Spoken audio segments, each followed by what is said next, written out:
Yes, people, how's it going? Welcome back to Lily White Lane. Hope you're all doing good. Hope that you're all keeping safe and well. And I hope that you're all having a really good Thursday wherever you are in the world and whatever you are planning to get up to today. And you are all very welcome along to the Unbiased Premier League show, the show where we take a look at, analyse and go through all of the big talking points coming out of a Premier League game week. I do apologise I couldn't get one out on Monday reacting to the weekend's games. I was very busy, but we've had a cracking week of Premier League action and better late than ever, I wanted to come on here, talk about some of the fantastic games we've had this midweek. Obviously the games have been on Amazon and we've had some absolutely brilliant games, some brilliant results and some brilliant performances. So without further ado, enough faffing about, enough waffling. Let's delve straight into it. And I want to start things off by talking about the game that did take place last night at Villa Park. Aston Villa 1, Manchester City 0. Aston Villa are mustard under Unai Emery. They really are. What a performance. I haven't seen a team dominate City like that for years in every statistic. They had more shots. Manchester City had 2 shots throughout the whole 90. Villa had over 20. They had more possession. They had more shots on target, a higher XG. Aston Villa were absolutely phenomenal and dominated City.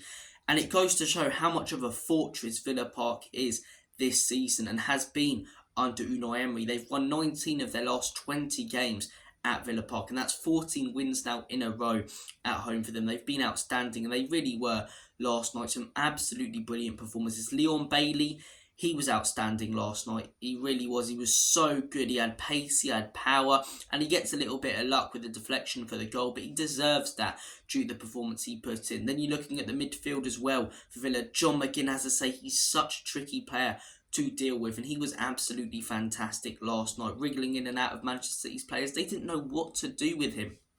Kamara and Douglas Luiz dominated and controlled that midfield. If Rodri's playing, maybe it's a different game, but Villa dominated that midfield battle. A lot of that was due to the fact they had Douglas Luiz and Kamara intercepting pass after pass after pass and really controlling and dictating the game. And then you look at the defence was so solid. Dina was fantastic. Pau Torres has been all season and was absolutely brilliant last night, but the one that stuck out to me was Ezri Konsa. So good going forward. And when Emery started him over Cash, I was thinking, is that the right decision? Because Cash has been on good form recently. Obviously, he should have probably got sent off against us, but he has been on really good form recently. So I was like, is that the right decision? But Unai Emery proved once again why, in my opinion, he's the third best manager in the league, and his decisions paid off, and he schooled Pep Guardiola. He really did. Aston Villa were fantastic, and do you know what? If they go on to beat Arsenal on Saturday, I would not rule out them being title contenders this season. I know people will laugh at that because of Aston Villa and where they've been the last few years, but Unai Emery is an absolutely outstanding manager, and if he can take them from 18th to 7th in the space of a few months when he joined them last season, I think he could potentially take them to a Premier League title. I'm genuinely not joking. People will think I am, but look at the way they're playing at home. They've got decent away form. Unbelievable home form, the best home form in the league. One of the best teams at home in the world right now. If they could sort out their away form a little bit more and get it close to what their home form is, they really could do it. They've got Arsenal on the weekend as well.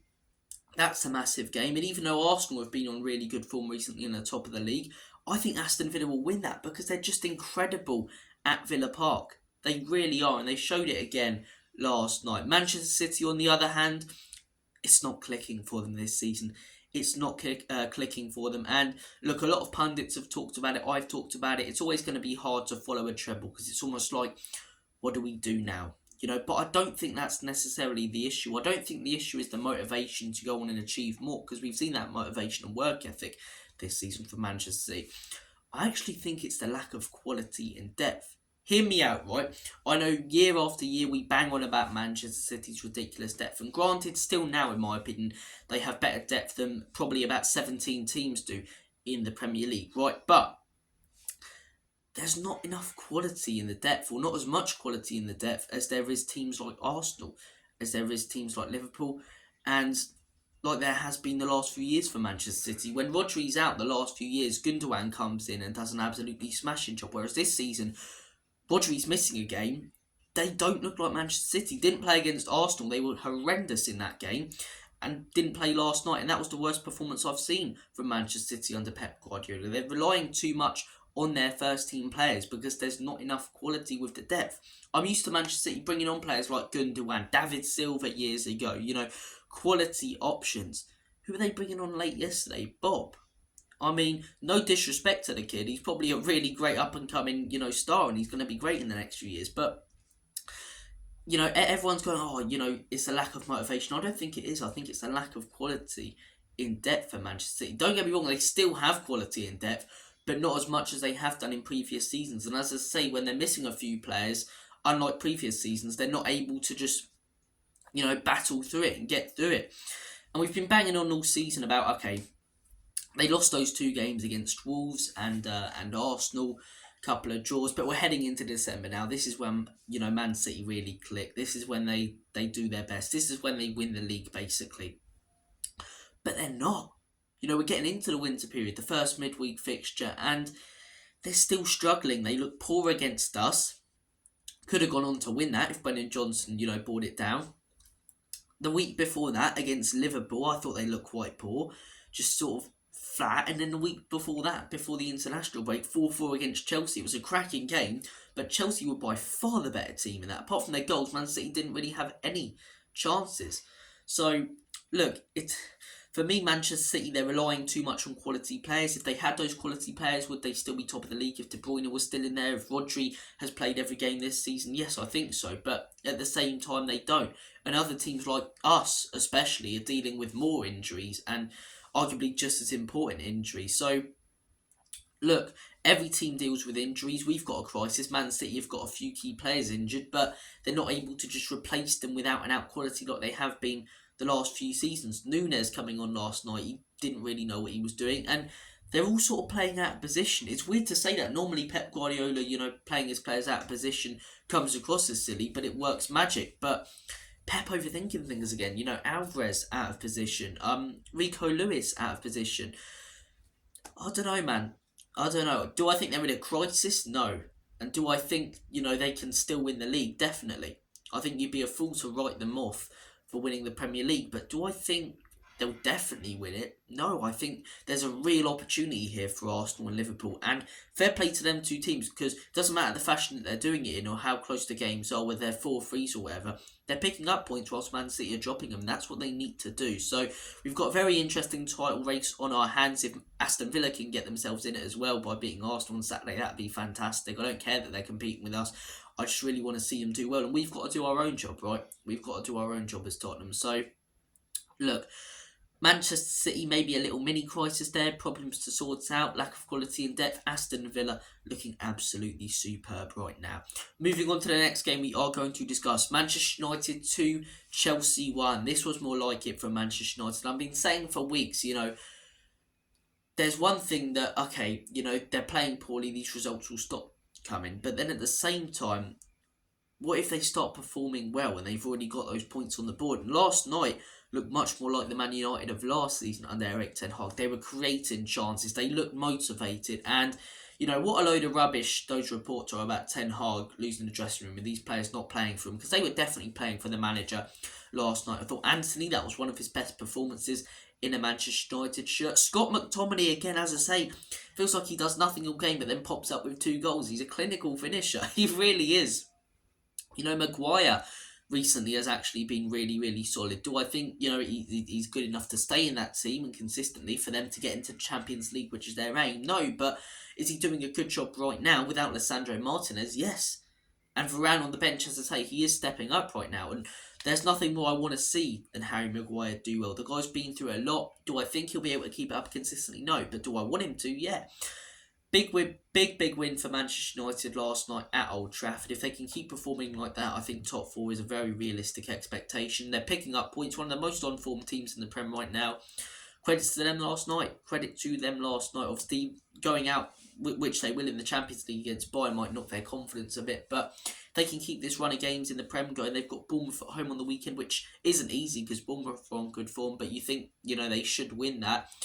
Then they head to Anfield in a few weeks with a bit more confidence. So, look, big win for Manchester United. Chelsea, on the other hand, really, really poor. Really, really poor.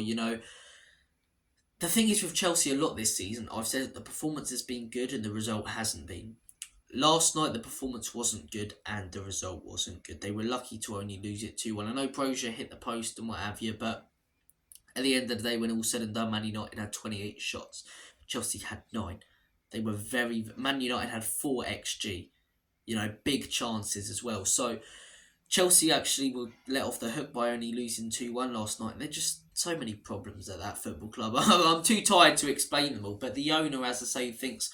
I've said since he joined, thinks he plays Football Manager. And the big issue in the summer for them was he signed loads of young players thinking that, okay, if I sign these young players, they're all going to get better, all going to grow together, and I can sell them on in their mid-20s as, their value goes up. That's the way Bowley looked at it as a businessman.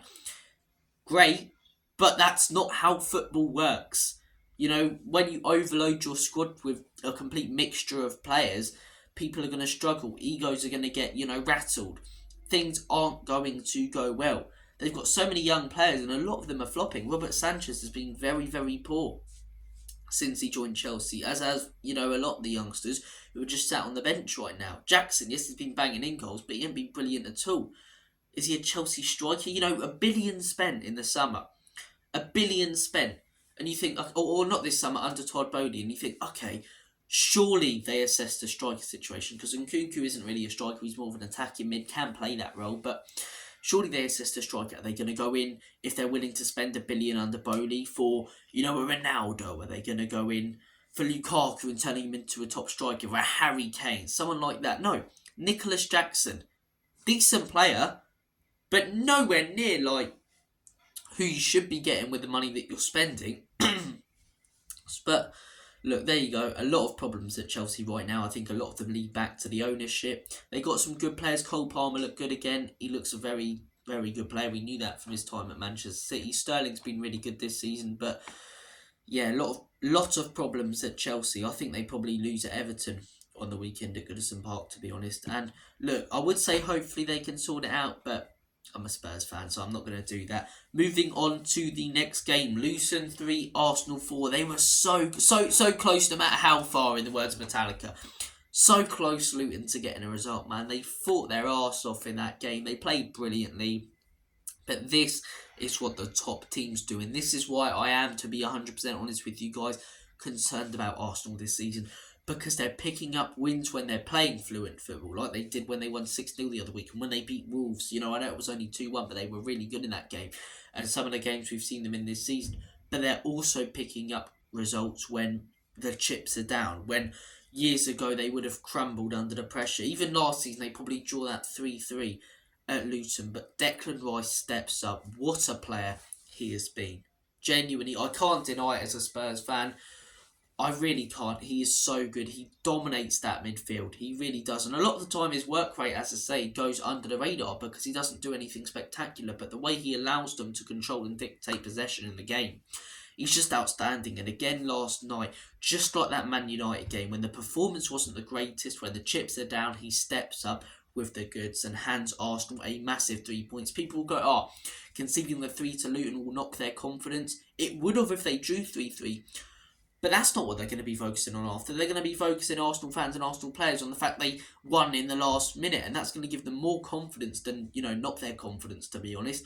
Big game at Villa Park on Saturday. I think they could lose that one. Or I struggle to see them getting anything out of it. And that's, not discrediting Arsenal. They've been good this season under Arteta. And obviously they're top of the league for a reason. But Villa at Villa Park are just absolutely inhumane. They're ridiculous. So, look...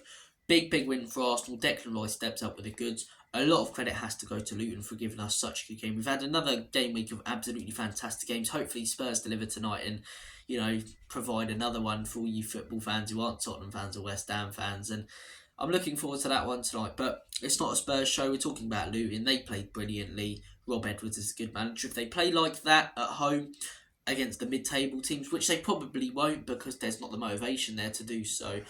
But if they do, I think they'll stay up. I do think they'll stay up. But we've got an interesting relegation battle now on. Whilst the Everton point deduction is a little bit controversial, it's definitely made for a more interesting relegation battle. So look, fair play to Luton. Really good performance. Arsenal, I'm a little bit worried. Sheffield United 0, Liverpool 2. That's the next game we are going to discuss. Job done for Liverpool. Not the most entertaining game of football. I watched the first half of it before the 8:15 games of it.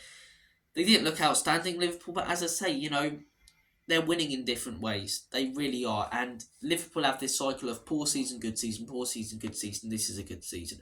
This is a good season. Similar to Arsenal, they're winning no matter what. On the weekend, 3-2 behind in the 86th minute. Trent Alexander-Arnold, what a performance on the weekend. And what a performance last night, as I say. Showed his arse, whipped in a brilliant corner, and it's a great finish from Van Dijk. Trent Alexander-Arnold's assist again. He was just absolutely outstanding. And then the second goal, brilliant determination from Núñez, great finish from Szoboszlai. Look, they weren't at their best, but they controlled the game. They didn't really allow Sheffield to have too many chances in their first game under Chris Wilder. Heckingbottom sacking was coming, by the way, but they didn't let them have too many chances. Not a poor performance from Sheffield, but not a lot they could do. Liverpool dictated play, dominated the game, 1-2-0. Comfortable result for Klopp and his men. I'm sure you've all seen that video of Klopp acting like an arse for no reason in his post-match interview. If that was Ange, or if that was Ten Hag especially, who the media love to shit on, then yeah, there'd be uproar, there'd be riots. But look, fair play to Liverpool last night. They're looking a very, very good team this season. And look, pre-season I predicted them to finish second. I think they could go on and win the league now. I do. I really do. Very, very, very interesting tight race. You've got City, who are always going to be up there. You've got Liverpool, Arsenal, Villa, who are getting themselves into it. I mean, if we win tonight, we go 11 on points with Manchester City. How outstanding is that? But look, job done for Liverpool. Fulham 5, Nottingham Forest 0. I think this is the end for Steve Cooper. Should it be? No, it shouldn't be. I mean, look at what the guys achieved. I think a lot of managers who get their teams promoted from the Championship are underappreciated and not given the time they deserve in the Prem. And Steve Cooper's done an outstanding job there. He really has. Forest, as I say, 20 years not in the Prem, mid-table in the Championship. Cooper comes in, gets them promoted through the playoffs.